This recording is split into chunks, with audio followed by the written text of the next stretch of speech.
हाय सांग मैंने सकाल सकाल आज गार्डेन किसी गचर केयरिंग उपर चली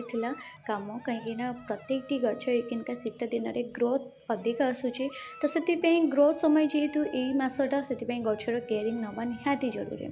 ता भर मोर आडेनियम प्लांट आसो आडेनियम प्लांट को केते कौन सनलाइट प्रोवाइड करवा दरकार कौ मसरे केते प्रोवाइड कले गच हेल्थी रेले बेले गचर पानी अधिका भी आड करने द्वारा गचर बहुत ही फंगस लगी था ता सहित गचर टेम्परेचर भी केते कौन संभाली पारिबो से विषय आज आपण मानकु डिटेल उपरे कहिबे ता सहित गचर पत्र हलदिया कौन पे पड़े गच डैमेज कौन पे हुए और गचर मूल कौन पे अधिकांश समय नष्ट हुए जोटा कि आम पचिबा आरंभ करे तो ये सब कौन पे सब गोटे गोटे समस्या देखा मिले आज आपन को पूरा डिटेल कहबी से वीडियो स्किप करंतुनी शेष पर्यंत देखंतु। नमस्कार नमिता किचन गार्डन गोटे सुंदर वीडियो को आपको स्वागत करुच्ची। तो आज भिडियो आम जाना आमर आडेनियम गचर आम केमी कौन कर जत्न ना कहीं आडेनियम गच एमती गोटे गच जार डाल किनार भी बहुत ही पानी स्टोर हो रुए तार पतर भी पानी स्टोर हो रुए आई गच जिते ड्राइनेस तार सॉइल गुड़ाक से गच हेल्दी गच को आदौ पानी अधिका पसंद नुहे तो से विषय भी डिटेल जाना किंतु ता पूर्व आम गचर केते कौन प्राइस देके आनी मुझे विषय डिटेल उपर कहीदे।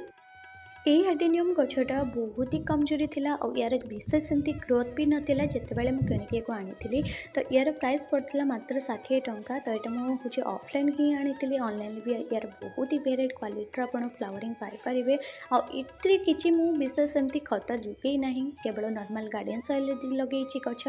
ता सहित गचरे मासक थरे लेखे गचरे निमखली पाउडर ऐड करे जहाँकि आमर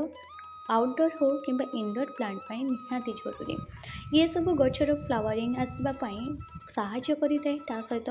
सॉइल फंगस हो कि प्लांट फंगस कि रूट फंगस रू ये हूँ आम गच को हेल्दी रखी था तो यहाँ जेहेतु बहुत ही नाजुक गच संगे संगे ए फंगस आटाक हुए तो ये मुझे निमखली पाउडर ऐड कली किंतु निमखली पाउडर ऐड करने पूर्व प्रथम माटी की कूड़ा कुसा कली जमी गचर रूट को प्रथम चेक कली जमी गचर रूट हेल्दी अच्छी कि डैमेज अच्छी जमी कहीं अधिकांश समय देखिए आडेनियम गचर मूलरू धीरे धीरे पचिकी अलग प्रकार स्मेल आसे जोटा कि आमर बहुत ही खराब स्मेल कड़ा स्मेल आसे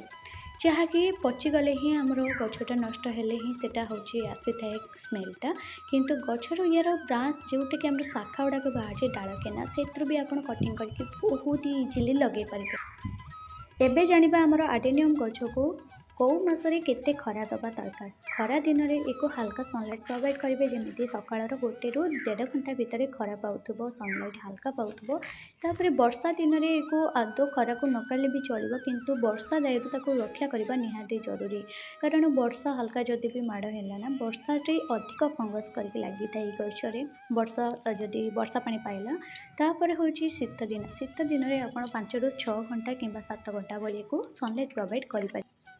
एबे आपको आडेनियम गचर पानी केते कौन देवे से विषय कहीदे आप आडेनियम गचर जब ये भाव में ग्रोथ अधिक अच्छी ताहले आप आडेनियम गचरे 3 थर मात्र देवे सप्ताह को 3 थर देवा पूर्व किंतु सॉइल को निहाती भाव में चेक करने को जमार भी भूलें सॉइल को चेक करके ही गचरे पानी देवे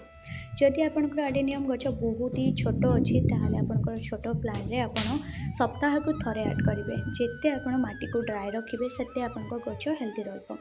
ता सहित गचरे पानी दवा पूर्व आप माटी तो चेक करेंगे किंतु माटी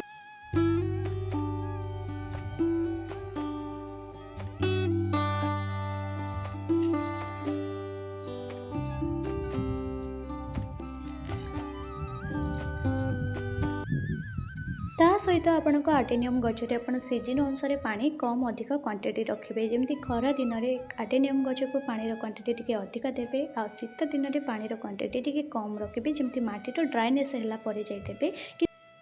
वर्षा दिन में भी ठीक सेमती चेक करके पानीटा ऐड करेंगे जमी माटीर ऊपर ड्राइनेस है गचरे पानी देवे तो आज वीडियो रखिली पुणी देखा बहुत जल्दी नुआ वीडियो रही जय जगन्नाथ बाय।